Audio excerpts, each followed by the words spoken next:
what's bolus feed? Oh, okay. So yeah. Oh, well, I was going to say when you have a child with any diagnosis again, you quickly learn You do a lot of the terminology, yeah. So the bolus feed is where you fill the syringe with however much milk is needed, and you slowly push the syringe into the NG tube, and then obviously it goes.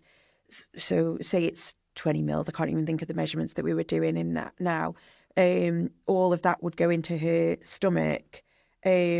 Obviously, you'd push it but it would still be quite quick compared to feeding herself, kind of thing. Yeah, taking breast milk, whatever. So it would come back up. So she was just projectile vomiting. So we didn't know whether there was a slight dairy intolerance at that point or whether it was just the pure volume of the milk. So she ended up having to have a machine to kind of very slowly. I've seen the machines, yeah. So when you've had a machine, the sounds the machine's making stays in your head for a long time afterwards. It's quite a whirry noise, isn't it? Yeah, and it's funny, like even now, like if I hear a machine, obviously she's not been on that for the last 6 years, but if I hear one somewhere, I know exactly what that sound is now. And actually, that was a way that the kids could be really involved. So we taught them how to use the feeding machine so they could set it up with kind of setting the timer in. You had to set the rate that the milk would drip in. And how old were they at this point? They were... so Oscar would have been quite young. 6 years. So he was 6 and Maya was 9. And they both really liked, obviously we supervised them. We didn't leave them to just set the machine up on her own.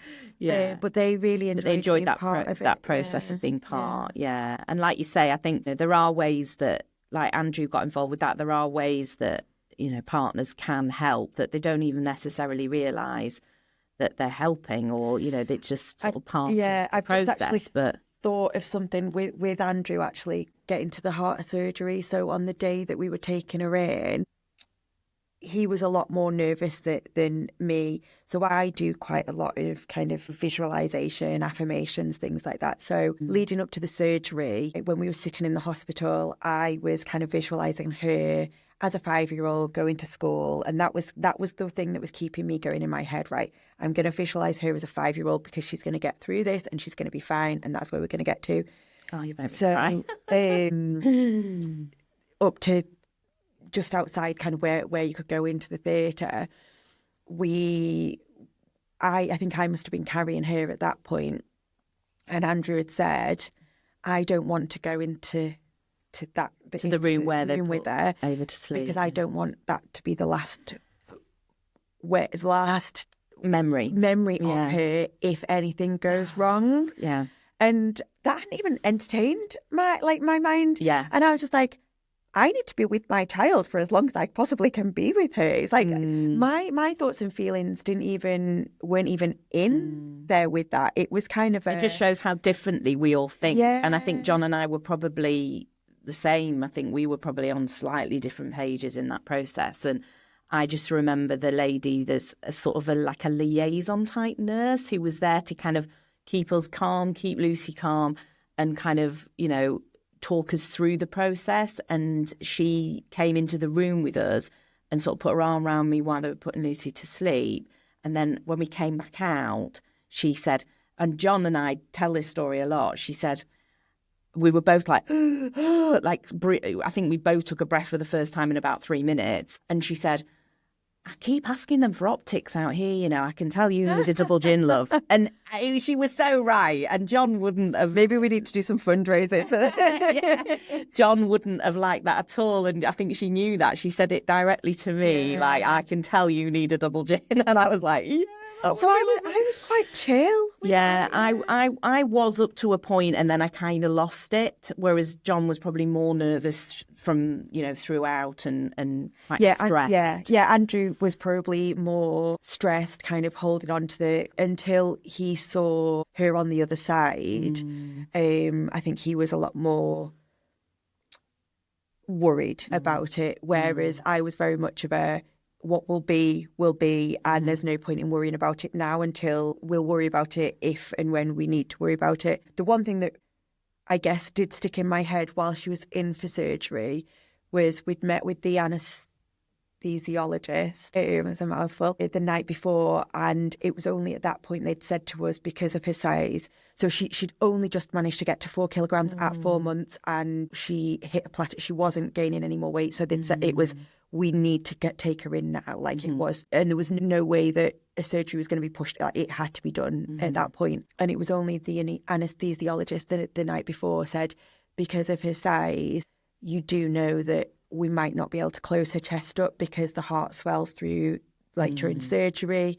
And I was like, oh, what happens then? And it was that kind of thought of, there's potentially going to be a window into her chest situation. And that being the first time you hear of that and think about that the night before, when everything's racing through your mind already, to have that racing through your mind as well, that's quite a lot. Like I suppose we were lucky in the fact that we had longer and spoke to different families and knew more of what to expect and we always knew that was a possibility. But to hear it the night before.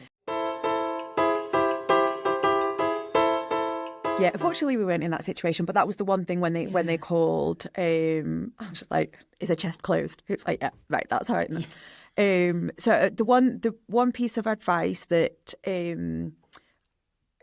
I took on board while she was in surgery was find something to do to keep you busy. So I keep saying that to parents, but a lot of parents just can't seem to be able to bring themselves to do it, whereas John and I did keep ourselves. We planned to go and clear the garage out because we knew we needed sorting. That is a lot in that situation. Get that far, to be fair. I can't imagine you would. But going off and getting some food and stuff and having a walk and. We'd gone and got settled into the house. That obviously the Freeman is quite fortunate that it's got house on site. So we'd gone and got ourselves settled in the room there, and then. I can't remember what else I think it was just a case of getting settled and getting all the stuff sorted there. And I think we'd then gone home and picked the kids up from school because it was, by the time, I think we were slightly delayed going into surgery. So we didn't have like the full day that we thought we were going to have. So we've then gone and picked the other 2 up from school. And we were like, right, let's go. We'll go to the pub and grab some dinner as a family. And my mum was up so that she was there for the other 2. So we were halfway through our meal when we got the phone call to say she was out of surgery. And it was just like, well, we weren't expecting her out yet. So we shoved the food back in our faces, essentially, and then got in the car. And I think we'd taken 2 cars up to the pub just in case. So my mum could kind of just go back with the kids and got straight in the car. And it's amazing how you kind of have to forward think these things and plan these things, and you don't even realise at the time what you're actually doing. And obviously I've just got Lucy, the 1. You've got 3. We've talked a little bit about Maya and Oscar. Tell me a bit more about their reaction to when Ava was born and her diagnosis, going through the surgery, the pull that the surgery and things will have had on yourself and Andrew, and the effect they may have felt from that, but then going forwards, how they've adapted. So in terms of when she was first born, they were just so excited to see their baby sister. And even now, I'd say they don't see the Down syndrome. No, so their bond is incredible. But when we're out and about, even now, it'll be like, well, how did that person know that Ava had Down syndrome? And I'm just like, it just warms my heart so much that like they don't see it. They just see Ava being Ava. Yeah. And that was it from kind of day one. Now, obviously, when they came into the hospital to go home, and then we had that kind of bit of a whirlwind of rushing over to the Freeman and my mum and dad and my sister kind of taking them back to our house. They were obviously concerned at that point. I think it probably has affected them. I think there probably is some, and I will use kind of trauma in inverted commas here, that we possibly need to kind of delve into it as they get older. I'm sure that there are things that kind of have affected them that we've not necessarily known. Well, like you said, that initial 4 months from Ava being born to having a surgery was such a whirlwind for yourself and Andrew. And I think that's the period that will have affected them. Yeah. So much focus on Ava. I mean, Maya very quickly stepped into a mother role, as you know, and even when we go on our mum's nights and days out, she will come along with us. And there were moments where we had to kind of remind her that she wasn't her mum, and I think that would have been the case regardless of whether Ava had Down syndrome or not. But I think she has they're both very protective over Ava. Maya is extraordinarily protective over her. As I say, so much to the fact that she does kind of mother her, and we do have to remind her that she's not her mum and she is a sister, and they do have an amazing and also bond. That Ava can do things for herself, and Maya doesn't need to do everything. Oh, well, we don't need to remind Maya that. Ava will remind Maya that, because she will shout at her. Yeah. Like, so Maya is 15 now, Oscar's 12, and Ava's 6. So yeah, Maya was 9 when Ava was born. So she was kind of at that age of, she was very proud, big sister, wanting to look after her. Yeah, I think that's quite natural that she would want to mother her at that age. I was 8, and when my brother was first born, I was just the same with him until he could toddle and get in my way. Yeah. And as I say, now Maya's teenager, it's a bit more 50-50 of the wanting to kind of mother her and play with her, and then absolutely not wanting her anywhere near her. Need your own space, and absolutely. But yeah, my full brother did go through that with me.